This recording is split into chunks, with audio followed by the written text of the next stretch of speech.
ஏ guys வணக்கம். நான் உங்கள் பிரசாந்த் மதன். ஆக்சுவலி இன்றைக்கி என்ன டாபிக்னா, இந்த நம்ம எலான் மஸ்க் இருக்கார்ல, நம்ம எக்ஸோட எக்ஸோட யார் ஓனர் எலான் மஸ்க் இருக்கார்ல, அவர் பார்த்தீங்கன்னா இந்தியாவுக்குள்ளே வந்து டெஸ்லா வந்து லான்ச் பண்ணுறதுக்கு ரொம்ப வருஷமாக வந்து பார்த்திங்கன்னா போராடிட்டு இருக்கார்.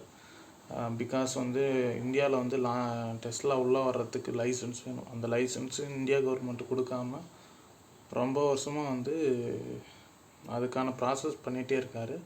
இப்போ அதுக்கான பாசிபிலிட்டிஸ் வந்து கொஞ்சம் கிடச்சிருக்கு அப்படின்ற மாதிரி ஒரு தகவல் வந்து கிடச்சிருக்கு நமக்கு. ஓகேங்களா? என்னன்னு பார்த்தீங்கன்னா, ரொம்ப வருஷமாக பேசப்பட்டது டெஸ்லா வந்து கார் வந்து இந்தியாவில் லான்ச் ஆகணும் அப்படின்ற மாதிரி ஒன்று சொல்லியிருந்தாங்க. ஸோ இப்போ வந்து பார்த்திங்கன்னா டெஸ்லா கூடயே ஸ்டார்லிங்க்கும் வரப்போகுது. ஸ்டார்லிங்க்கும் வந்து பார்த்திங்கன்னா நம்மளோட எலான் மஸ்கோடது தான். ஓகேங்களா? இப்போ எலான் மஸ்கோடது ஸ்டார்லிங்க் வந்து பார்த்திங்கன்னா, ஸ்டார்லிங்க்ன்றது என்னன்னு பார்த்தீங்கன்னா ஒரு ப்ராட்பேண்ட் கனெக்ஷன் சொல்லுவாங்க. ஓகேங்களா? லைக் இப்போ ஜியோ தென் ஏர்டெல்லாம் யூஸ் பண்ணுறாங்கல்ல ப்ராட்பேண்ட் கனெக்ஷன். ஸோ அந்த மாதிரி வந்து அந்த ஸ்டார்லிங்க்ன்றது வந்து ஒரு சேட்டலைட் ப்ராட்பேண்ட் கனெக்ஷன். ஓகேங்களா?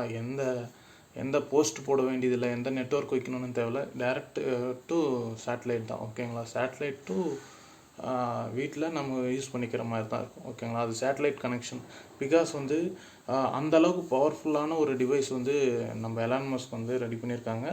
ஸோ அது இந்தியாவிலே யூஸ் பண்ணதுக்கு ஒன்றுனா அதுக்கான வந்து லைசன்ஸ் ப்ராப்பராக வாங்கணும் கவர்மெண்ட்டுக்கிட்ட, இந்தியா கவர்மெண்ட்டுக்கிட்ட.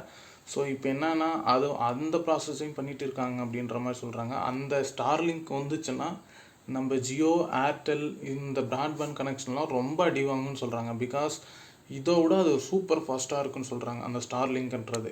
இப்போ வந்து அமெரிக்காவில் வந்து யூஎஸ்சில் வந்து ஸ்டார்லிங்க் வந்து யூஸ் பண்ணிட்டு தான் இருக்காங்க.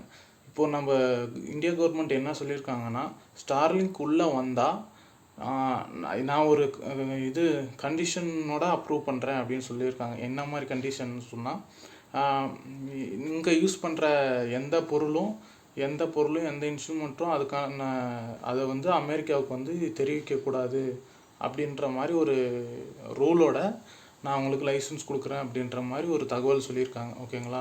அந்த ப்ராசஸ் தான் இப்போ போய்கிட்டு இருக்குது. இப்போ அந்த ஸ்டார்லிங்க் உள்ளே வந்துச்சுன்னா ஒரு வருஷத்துக்குள்ளே வந்து நீங்கள் வந்து மற்ற நிறுவனத்துக்குள்ளே டைப் வச்சுட்டு நீங்கள் வந்து யூஸ் பண்ணிக்கலாம் அப்படின்ற மாதிரி சொல்கிறாங்க. அதனால இப்போ என்ன சொல்கிறாங்கன்னா, இப்போ மோசமாக பிஎஸ்என்எல் வந்து அவ்வளோ மோசமாக அடி வாங்கிட்டு இருக்குல்ல, ஸோ அதோடய இந்த ஸ்டார்லிங்க் டைப் வச்சுக்கிட்டா இப்போ பிஎஸ்என்எல்லும் கொஞ்சம் க்ரோத் ஆகும், அவங்களுக்கும் வந்து கரெக்டாக இருக்கும் அப்படின்ற மாதிரி சொல்கிறாங்க. அதுக்கப்புறம் இந்த டெஸ்லா கார் வாங்கும்போது வந்து ஸ்டார்லிங்க்கு ஃப்ரீயாக கொடுக்கலாம் யூசர்ஸ்க்கு அப்படின்ற மாதிரி ஒரு ஸ்டேட்மெண்ட் இருக்குது. ஸ்டார்லிங்க் வந்துச்சுன்னா இப்போ இங்கே இல்லை, பட்டி தொட்டி எங்கும் வந்து ஸ்டார்லிங்க் வந்து எங்கே வேணாலும் யூஸ் பண்ணலாம். அந்த இணைய பிரச்சனையே இருக்காது, இன்டர்நெட் கனெக்ஷன் ப்ராப்ளம் இல்லாத ஏரியாஸே கிடையாது. எல்லாம் இல்லாத ஏரியாவில் கூட இன்டர்நெட் நீங்கள் யூஸ் பண்ணலாம். காடு மலை எல்லா இடத்துலையுமே நீங்கள் யூஸ் பண்ணலாம். பிகாஸ் இது வந்து சேட்டலைட் கனெக்ஷன் தானே, அதனால் வந்து நீங்கள் எல்லா இடத்துலையும் யூஸ் பண்ணிக்கலாம் அப்படின்ற மாதிரி ஒரு அட்வான்டேஜும் இருக்குது இதில். ஓகேங்களா? ஆக்சுவலி டெஸ்லாவும் ஸ்பேஸ் எக்ஸும் நம்ம இந்தியாவுக்குள்ளே அந்த 2 நிறுவனமும் உள்ளே வந்துச்சுன்னா வேலைவாய்ப்புகள் அதிகமாக ஏற்படக்கூடும் அப்படின்ற மாதிரி எக்ஸ்பெக்ட் பண்ணுறாங்க. நம்ம எலான் மஸ்க் வந்து இந்தியா வந்து வரப்போகிறான்னு சொல்லியிருக்காங்க. வந்து ஒரு சுற்றுப்பயணம் மேற்கொண்டு நம்ம பிரதமர் மோடியை வந்து பார்த்துட்டு பேசிட்டு போகலாம் அப்படின்ற மாதிரி சொல்லியிருக்காங்க. ஒரு ரூலோட லைசன்ஸ் கொடுக்குற மாதிரியும் ஒரு சொல்லியிருக்காங்க. என்னென்னா இப்போ வந்து பார்த்திங்கன்னா டெலகாம்லேருந்து ஒரு நியூஸ் வந்து வந்திருக்கு. என்னன்னு பார்த்தீங்கன்னா, ஜியோ அந்த ஏர்டெல் வந்து சீக்கிரமாகவே ரீசார்ஜ் வந்து அதிகப்படுத்துகிறாங்க அப்படின்ற மாதிரி சொல்கிறாங்க. அது எப்போ எக்ஸ்பெக்ட் பண்ணலான்னு பார்த்தீங்கன்னா, நம்ம இந்த எலெக்ஷன் முடிஞ்சதுக்கப்புறம் ரீசார்ஜ் வந்து இன்க்ரீஸ் ஆகும் அப்படின்ற மாதிரி ஒரு ஸ்டேட்மெண்ட் சொல்லியிருக்காங்க. தென் அது எவ்வளோ பர்சன்டேஜ் வந்து ரீசார்ஜ் வந்து இன்க்ரீஸ் ஆகுன்னு பார்த்தீங்கன்னா 15 to 17% ரீசார்ஜ் வந்து இன்க்ரீஸ் ஆகும் அப்படின்னு மாதிரி சொல்லியிருக்காங்க. இதில் ஃபஸ்ட்டு வந்து ஏர்டெல் வந்து ரீசார்ஜ் திட்டத்தை வந்து சீக்கிரமாகவே வந்து இன்க்ரீஸ் பண்ணும் அப்படின்ற மாதிரி சொல்லியிருக்காங்க. தென் பார்த்திங்கன்னா இதனால் வந்து இப்போது 5G வந்து சேவையை வந்து லான்ச் பண்ணாங்கள்ல, 5G எல்லாருக்குமே வந்து ஃப்ரீ ஆஃப் காஸ்ட்டில் கொடுத்துருக்காங்கல்ல யூசர்ஸ். ஓகே, இப்போ என்ன ஸ்ட்ராட்டஜி யூஸ் பண்ணுறாங்கன்னா, ஃபார் எக்ஸாம்பிள் ஜியோ வந்து ஃபஸ்ட்டு லான்ச் ஆகக்குள்ளே வந்து 1 இயருக்கு வந்து ஃப்ரீ அப்படின்ற ஸ்ட்ராட்டஜி வந்து யூஸ் பண்ணிவிட்டு அதுக்கப்புறம் ரீசார்ஜ் வந்து நார்மலாக இதுக்கும் எடுத்துகிட்டு வந்துட்டாங்க. ஸோ அதே மாதிரி தான் இப்போ 5G வந்து உங்களுக்கு யூசர்ஸ் வந்து அதிகமாகணும் அப்படின்ற ஒரு ஸ்ட்ராட்டஜி யூஸ் பண்ணி 5G எல்லாமே வந்துட்டு அதுக்கப்புறம் வந்து 5Gக்கும் வந்து அமௌண்ட் வரும். ஓகேங்களா? இதுதான் நிதர்சனமான உண்மை. நீங்கள் கண்டிப்பாக நம்பி தான் ஆகணும் இதை, ஓகேங்களா. இதுதான் மார்க்கெட்டிங் ஸ்ட்ராட்டஜின்னு சொல்லுவாங்க. தென் பார்த்தீங்கன்னா இப்போது ஜியோவுக்கு பார்த்தீங்கன்னா கடந்த ஆண்டில் ஜியோவுக்கு 7.6 மில்லியன் நியூ யூசர்ஸ் வந்திருக்காங்க.